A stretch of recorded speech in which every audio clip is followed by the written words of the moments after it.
Firman buat kita hari ini diambil dari Mazmur 150 ayat 1 sampai dengan yang ke-6.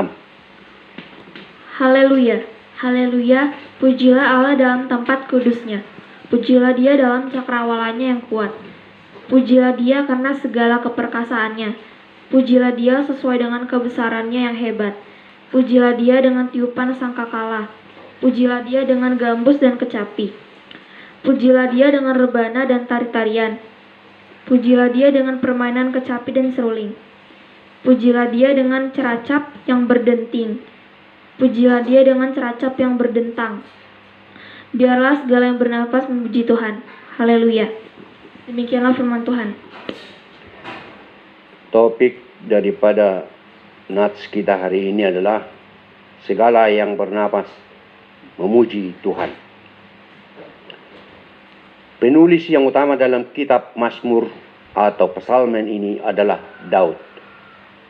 Akan tetapi masih ada orang lain, paling tidak 7 orang lagi yang menulis, yaitu antara lain Musa, Salomo, Asaf, Etan, Heman, dan anak-anak Korah.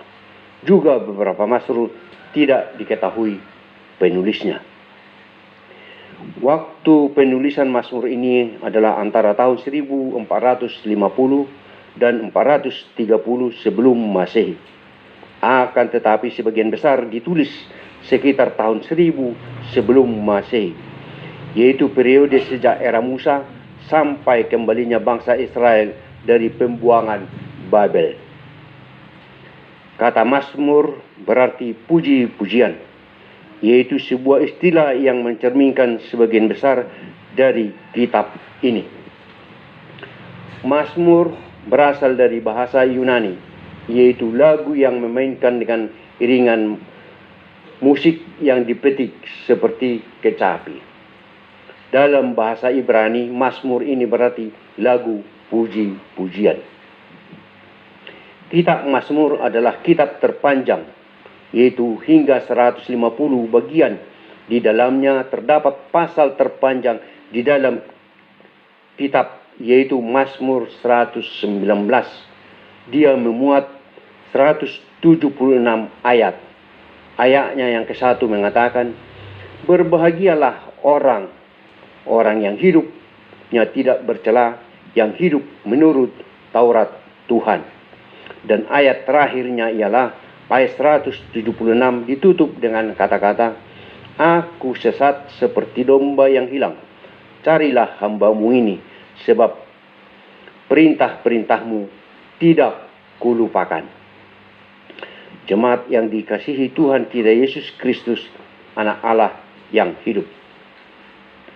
Adapun nats renungan kita untuk hari ini adalah akhir dari kitab Mazmur itu sendiri, Psalmen, yaitu bagian yang ke-150 yang tadi kita sudah dengar, dan ada baiknya mari kita ulang mendengarkannya. Haleluya. Pujilah Allah dalam tempat kudusnya. Pujilah dia dalam cakrawalanya yang kuat. Pujilah dia karena keperkasaannya. Pujilah dia sesuai dengan kebesarannya yang hebat. Pujilah dia dengan tiupan sangkakala. Pujilah dia dengan gambus dan kecapi. Pujilah dia dengan rebana dan tari-tarian. Pujilah dia dengan permainan kecapi dan seruling. Pujilah dia dengan ceracap yang berdenting. Pujilah dia dengan ceracap yang berdentang. Biarlah segala yang bernapas memuji Tuhan. Haleluya.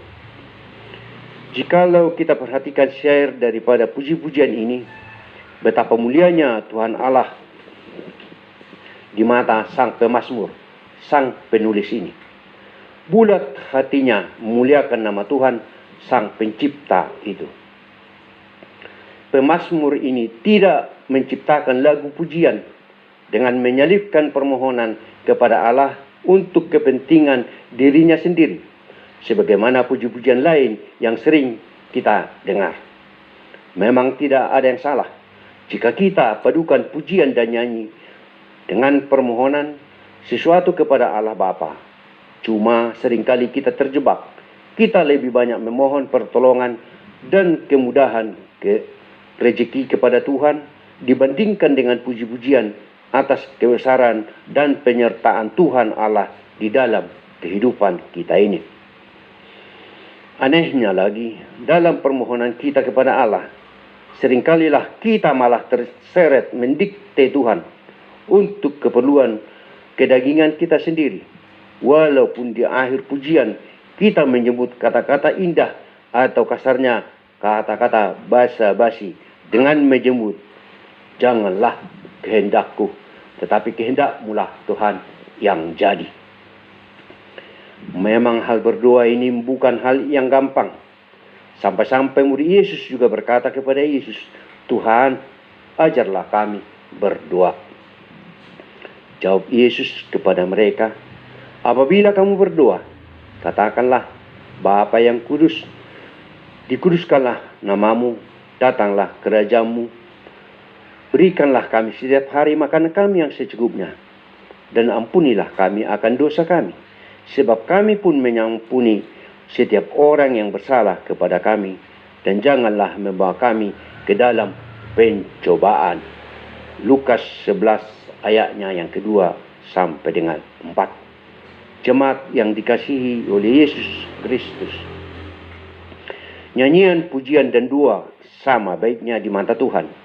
Bahkan konon, ubahan pujian dari kitab Mazmur telah menjadi inspirasi tentang terbentuknya sebuah nyanyian rohani. Lihatlah apa yang dikatakan dalam Psalm 89 ayatnya yang ke-1. Demikian. Nyanyian pengajaran Etan, orang Ezari, aku hendak menyanyikan kasih setia Tuhan selama-lamanya. Hendak memperkenalkan kesetiaanmu dengan mulutku turun-temurun. Maka kitab Mazmur ini rasanya penting kita baca berulang-ulang, agar dia memberi inspirasi kepada kita bagaimana para pemazmur ini mendekatkan diri kepada Tuhan Allah dengan melalui kepujian yang sempurna dan kemurnian hatinya. Di dalam kepiluan, kesesakan hati, serta ketakutan yang sangat, di mana Daud terus dikejar-kejar oleh Raja Saul. Namun, Tuhan selalu menolong dan meluputkan Daud dari malapetaka. Maka itulah yang mengantarkan Daud banyak memuliakan Tuhan Allah Bapa. Untuk pemimpin biduan Mazmur Daud, kiranya Tuhan menjawab engkau pada waktu kesesakan. Kiranya nama Allah Yakub membentengi engkau. Mazmur 20 ayatnya yang pertama. Kita mengetahui sewaktu Raja Saul dalam galaunya, atas kehilangan akan tahtanya, justru ketakutan itu diarahkan kepada Daud itu sendiri yang masih sangat muda belia. Ironisnya, malah Daud ada di sampingnya memainkan kecapi untuk menenangkan hati Raja Saul itu sendiri. Tak kala nyanyian ketik kecapinya berakhir, saat itulah lembing Raja Saul melayang ke arah Daud muda. Dengan pertolongan Tuhan, Daud selalu luput dari mara bahaya. Bahkan Daud masih mendoakan rajanya itu, raja yang pernah diurapi oleh Tuhan itu. Ya Tuhan, berikanlah kemenangan kepada raja.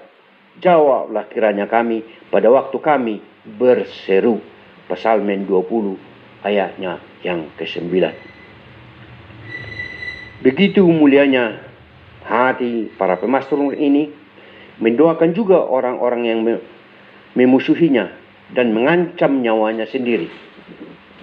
Dan itulah yang selalu yang ditekankan oleh Yesus dalam pengajarannya tentang kasih.